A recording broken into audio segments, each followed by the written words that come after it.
The second portable Mega Man game was released just 5 months after the first, sneaking in at the end of 1991. The arrow animation on the title screen is pretty neat. Unfortunately, that's me trying really hard to give this game a compliment. Let's get this out of the way now. The music has been ruined. 5 months is not a long time to develop a game, and it seems that the composer of this game was not familiar with the Game Boy sound technology. Thankfully, I received permission from TP Cool to use their remix of this soundtrack in this video. It seems like the compositions are pretty solid, but were pitched up at least an octave too high when put on the Game Boy.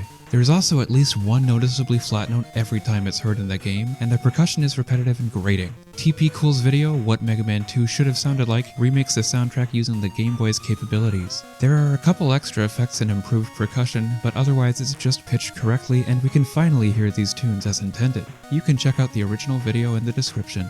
How does this happen with an established company like Capcom? Well, they actually outsourced development for all Game Boy Mega Man titles. Dr. Wily's Revenge, or Rockman World 1, was developed by Minakuchi Engineering. For Mega Man 2, specifically with Roman numerals, or Rockman World 2, they went to Thinking Rabbit. Thinking Rabbit performed very poorly, and all remaining Game Boy games were handed back to Minakuchi Engineering. And to quickly address the naming situation, yes, it's messy. In writing, people generally reserve the Roman numerals for the Game Boy series, although the NES title screens all use Roman numerals too. This minor difference is instead only seen on the cartridge boxes. Japan had a better naming system, calling console Mega Man Rockman and the Game Boy series Rockman World. Some English speakers have adopted this hybrid, referring to this game as Mega Man World 2, for example. That's a long preamble for a short game, and I'm sure you're hoping it gets better. Like Dr. Wily's Revenge, you're given 4 Robot Masters to start with, and the new plot involves Wily time traveling to bring these bosses back.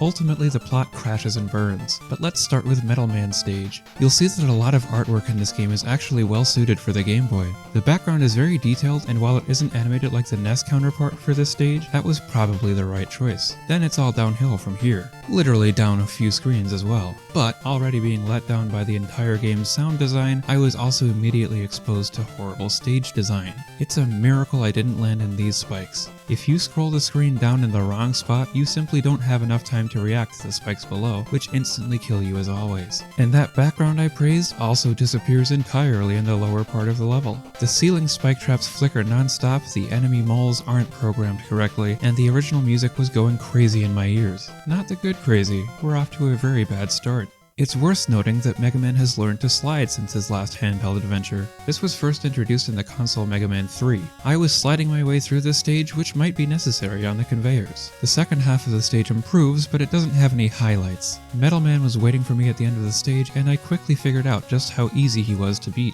I will acknowledge once again that the artwork is very good. Given the system's tiny screen size, too much detail can be very confusing. Outside of times when the background is missing entirely, this game looks about as good as you can ask for on the Game Boy. When the artwork takes up the whole screen, like when you get an item at the end of the level, it looks great. Even with the lack of color, this is an impressive image of Mega Man with Rush the Robot Dog. He's back in this game too, and his 3 abilities are unlocked alongside 3 different weapons. The other stages to get through are for Woodman, Airman, and Clashman. Metal Man's weapon is strongest against Woodman, but in this game the order really doesn't matter, as it shouldn't. As an added challenge, some players like to complete Mega Man games with just the default Mega Buster, and this is surely the easiest game to complete in this style. The biggest roadblock for Buster-only runs is usually bosses, and most of them are easy enough without their weaknesses obtained. Using the special weapons just makes it a cakewalk. That being said, I tried to go to Clashman stage next, but in the end, he won. He takes the spot for the hardest Robot Master. I saw the game over screen and decided to go to Woodman after all. Woodman stage suffers from the cramped screen size, which isn't necessarily the developer's fault, but they could have picked different enemies to use here. These giant enemies still work surprisingly well though.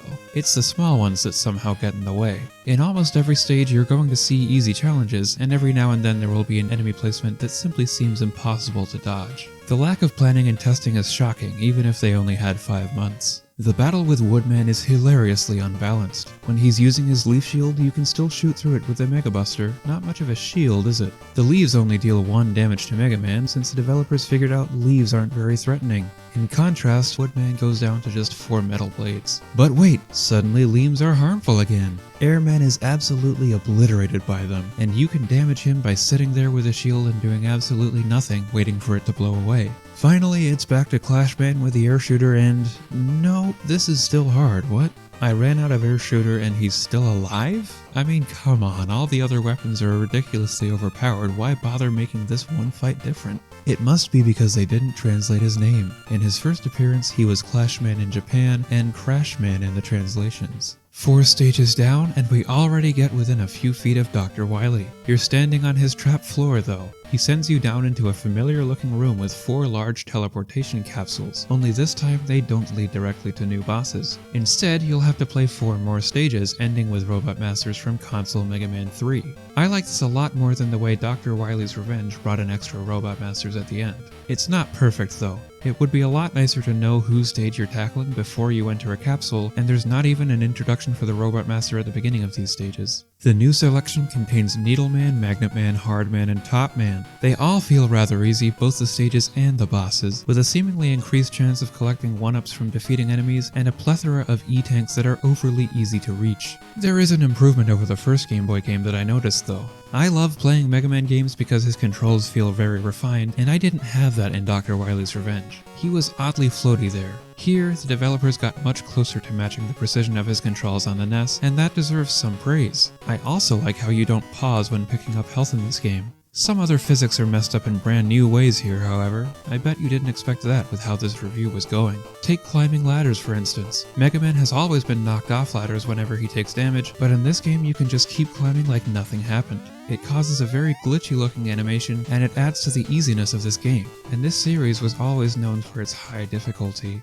In this second batch of stages, a lot of screens are similar to those on the NES. This is true for the beginning selection too, but more so later on. None of them play exactly the same way because the screen size is smaller, so the familiar sights are more compacted. I like this though. The Game Boy was cheaper than Nintendo's home consoles, so this was the only way for a lot of people to experience Mega Man. I like the mix of new challenges with challenges remade from the NES games. Take this iconic screen at the end of Top Man's stage for example. It's memorable for the way the spinning tops move Mega Man around and the tension in trying to make each jump. Even without color, it still looks like that same iconic screen. It's a shame that the jumps aren't well spaced in this version, and they aren't nicely synced. Also, if you found yourself at the top of the screen, you might bonk your head on the invisible ceiling. This didn't happen to me here, but it can happen anywhere else. This small screen really didn't need to box you in even more. Hardman stage is fine though. I don't really have any complaints about it. Back to our regularly scheduled complaining now. Wow, this is a lot of negativity in one place. The second round of Robot Masters concludes with battling a new character, Quint. Except he's not new at all. Somehow he's Mega Man from the future designed to kill Mega Man, meaning he wouldn't happen. Present Mega Man killing him would surely cause a time loop of him dooming himself. This plot really didn't work, and it's a pathetic fight. Quint fights with a Sakugarne, which I can only describe as a pogo stick drill, and you'll earn this after an easy victory. The 2 Game Boy games so far both end with Mega Man following Dr. Wily into his space fortress. I mentioned how excellent the full screen artwork is, and the view of this fortress is probably their best work. The stage itself is of course a different story. I even found the artwork within the stage to be messy. It's bright to begin with while we're in space, and the background has random melted clocks. Ah, so Dolly designed this game. It all makes sense now. He would be the kind of person to put enemies where they don't belong. Rush gets his chance to shine if you haven't used him already, but rather than adding challenges to his sections, it seems like the developers only wanted an excuse to use him. Guess what? Even the final battle is underwhelming. Wily takes extra damage from Quint's Sakugarne, but so do you while using it, so it's really not worth it. Getting through with a Mega Buster is probably the easiest way to go. You might have to pause and use an E-tank, considering Wily goes through 3 different phases, but you should easily have spares left over. In the last phase, Wily sits in a mecha dinosaur body, I guess somehow representing the time travel nonsense. Now here's a shocking ending. Mega Man has surely killed Wily this time. Dr. Wily was trying to evacuate in an escape pod, but Mega Man shot a missile at him. This game surely can't be considered a part of the proper Mega Man timeline. The silver lining of this big mess is that it's an easy game, in a series known for high difficulty. The thing is, you could say this game functions how it's supposed to, which is more than a lot of Game Boy games can say for themselves. Let's not forget how hard it was to work with that hardware. Design-wise, however, I can't call this good, even for the Game Boy. I've made that fairly clear. Therefore, my final score for Game Boy Mega Man II will be 4.2 out of 10. Honestly, that's being generous. Thinking Rabbit didn't make much of a name for themselves after this, and they didn't really have a huge reputation before either. Well, this game is easy and it's short. You could probably sit down and play this in an hour if you just wanted to experience this blip in the series. I wouldn't discourage it, just play with the sound off. I'll remind you again that the music in this video has mostly been remade by TP Cool. So, if you have a Switch with an online license, it's fairly easy to play this game right now.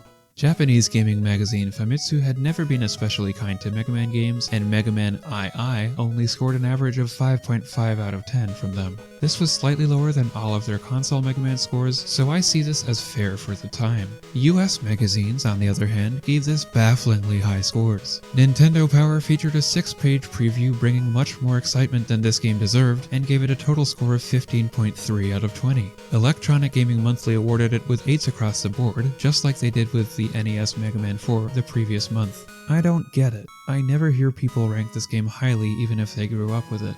Tell me, did you agree with the points I've made? What rating would you give Mega Man II for the Game Boy, initially released in 1991? Once again, a big thanks to TP Cool for the music arrangements in this video. Go check out their work. And don't forget to like this video and subscribe to help with that pesky algorithm. As ever, thank you for watching, and please continue to be your own unique self.